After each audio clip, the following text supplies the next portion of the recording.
Hoje eu queria falar com vocês sobre essa data muito especial para nós cristãos. Na verdade, alguns argumentam que é a data mais importante para o cristianismo. Então, próximo domingo, como eu falei, dia 20 de abril, ao redor do Brasil e das nações. A grande maioria de nós cristãos deveria, se não for a grande maioria, deveria ser totalidade, celebrará a Páscoa. Eu quero hoje falar um pouco sobre isso. Embora muitos tenham deturpado o verdadeiro significado da Páscoa, e eles associam Páscoa com coelhinho, com ovo de chocolate, né? Essa nunca foi a significância real da Páscoa, o verdadeiro sentido da Páscoa. E você que está assistindo aqui, talvez até já saiba o real significado dessa data. Porém, em tempos em que princípios são esquecidos e tradições estão sendo tão propositalmente abandonadas, é muito importante que nós venhamos ser aqueles que estão refrescando a memória do povo, das nossas comunidades e, diria até mais importante, das futuras gerações. E a verdade é que a Páscoa não tem a ver com coelho.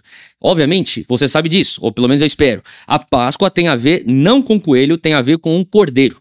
Então vamos falar um pouquinho sobre o surgimento da Páscoa. Vamos lá do Gênesis da Páscoa. Então, para relembrar o significado da Páscoa, a gente precisa voltar ao momento em que ela foi estabelecida por Deus, tá? Então, isso é no Antigo Testamento.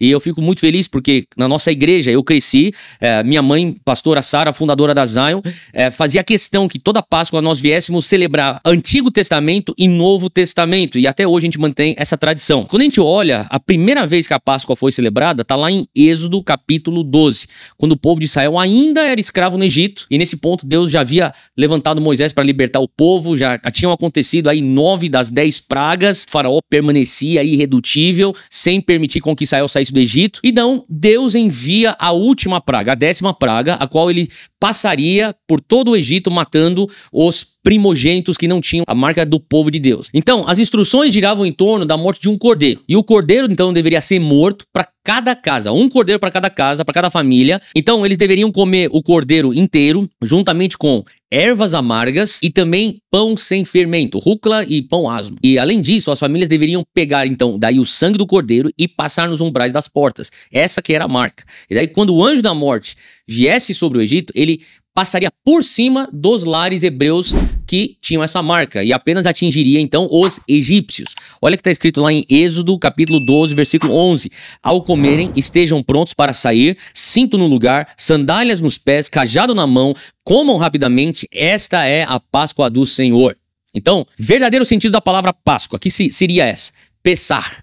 Passar por cima, ou passar sobre. A própria palavra no inglês, que eu acho que é mais apropriada, Passover, já carrega esse significado de uma maneira muito mais clara. Passover, passar por cima, é a Páscoa. Isso porque naquela noite, como a gente já acabou de falar, o anjo da morte passa por cima dos lares dos hebreus. E como consequência, o povo foi salvo, o povo então, na sequência, é liberto da escravidão e tem a promessa de Deus, que Deus os levariam a uma terra prometida, uma terra que manava leite e mel, um lugar de abundância e de vida. Entretanto, essa Páscoa era apenas um protótipo profético, um tipo profético, apontando uma sombra profética daquilo que haveria de acontecer. Então agora a gente vai para o Novo Testamento, em Hebreus, diz no capítulo 10 que a lei traz apenas uma sombra dos benefícios que hão de vir, e não a realidade dos mesmos. Então veja aí, a sombra profética, aquilo que está em Êxodo 12, apontava para algo que viria. Por isso ela nunca consegue, mediante os mesmos sacrifícios repetidos ano após ano,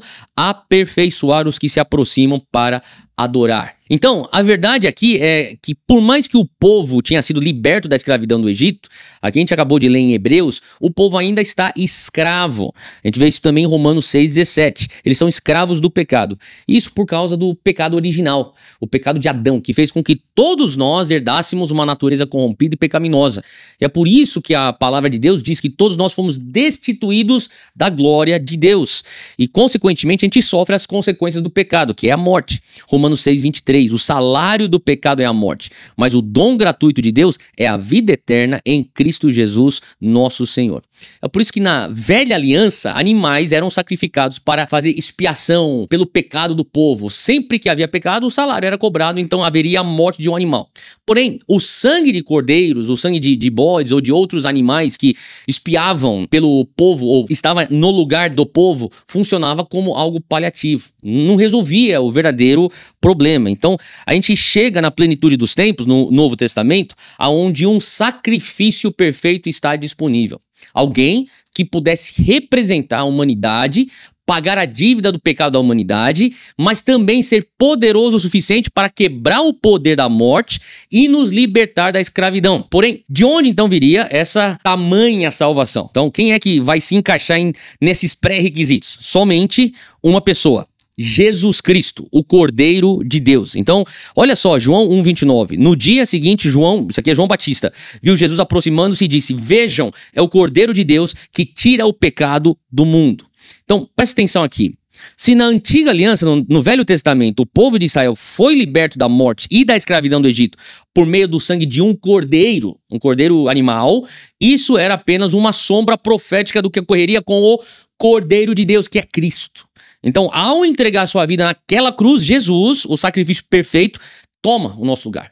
Ele morre a nossa morte. Ele paga a nossa dívida. E hoje, por meio do seu sangue, nós podemos receber o perdão dos pecados. E através desse sacrifício a gente pode ser verdadeiramente livre. Glórias a Deus por isso. Isso aí é a razão da Páscoa. Isso de fato é a razão do Cordeiro Pascal. Então, assim como o povo de Israel saiu do Egito em direção à Terra Prometida, hoje, em Cristo, encontramos libertação para o presente, mas também uma promessa para o futuro. Nós um dia vamos ter a nossa terra prometida também, através do Cordeiro de Deus, Cristo. Isso porque ele não apenas morreu a nossa morte, mas ele também ressuscitou no terceiro dia e hoje está à direita de Deus Pai. É nele que nós temos a segurança ou a prova da vida eterna. O apóstolo Paulo fala isso lá em 1 Coríntios 6. Por seu poder, Deus ressuscitou o Senhor e também vai nos ressuscitar. Então, se você crê em Cristo, você tem a promessa de que, assim como ele já ressuscitou em glória, também nós vamos ressuscitar junto com ele na eternidade. Nós vamos experimentar novos céus e nova terra. Apocalipse 21. Assim como a morte não foi o fim para ele, não será o fim para nós. Então a gente pode provar do poder da ressurreição em nossa vida agora, hoje. Essa é a razão da comemoração da Páscoa. Deixa eu deixar com você aqui mais um versículo de Romanos 6,4. Fomos, pois, sepultados com ele na morte pelo batismo, para que, como Cristo foi ressuscitado entre os mortos, pela glória do Pai, assim também andemos nós em novidade de vida. O que o texto está dizendo aqui? Através do Espírito Santo, o Espírito que levantou Jesus Cristo dos mortos, também nós podemos ter vida e vida em abundância hoje, caminhando nesse poder da ressurreição. É um acesso a uma vitória diária e tudo isso é o sentido da Páscoa. Hein? É muito mais do que um simples feriado religioso. Não caia nisso. Tem uma significância central para a nossa fé. Ela é uma data na qual todos nós cristãos, se você se considera um seguidor de Cristo, nós lembramos dessa data não apenas do que Deus fez por Israel no Antigo Testamento, mas também daquilo que Cristo fez para nós, a sua igreja, e continua fazendo e vai fazer por nós. Então a gente celebra a vitória de Cristo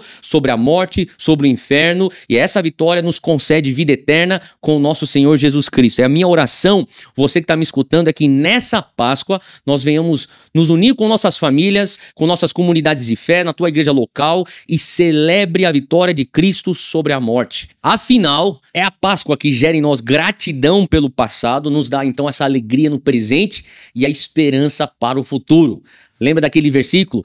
Cristo em nós, a esperança da glória. Que Deus te abençoe, comemore Páscoa na tua igreja local, não deixe de ir lá e junto com a tua família, que vocês venham ter uma feliz Páscoa.